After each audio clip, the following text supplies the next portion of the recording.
बातमी बुलढाण्यामधून आहे। मतदानासाठी जसे दिवस जवळ येत चालले तसे सर्वच पक्ष प्रचारासाठी पायाला भिंगरी लावून फिरतात।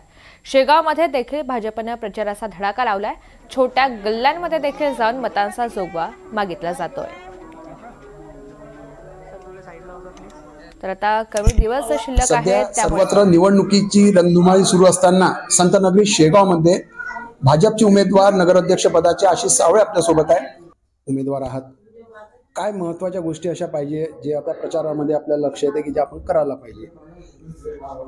प्रचार करताना बऱ्याचशा लोकांकडून काही प्रश्न निर्माण होऊन राहिले की आमच्या वस्तीमध्ये हे नाही आहे, ते नाही आहे, असं नाही आहे, तसं नाही आहे। आणि नागरिकांनी जे अपेक्षा माझ्याकडून लावलेल्या आहेत 100% या मला तरी असं वाटते की बरेचसे लोक ज्या लोकांसाठी मी हॉस्पिटलमध्ये कामं केलेले आहेत, बरेचसे लोकांचा त्यापैकी मला भेट झाली की तुम्ही असं केलं होतं, तसं केलं होतं।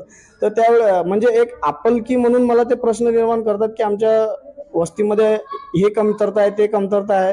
तर 100%च मला तरी असं वाटतंय की आपण कुठं ना कुठं त्यांच्या उपयोगी पडलो होतो, कुठं ना कुठं।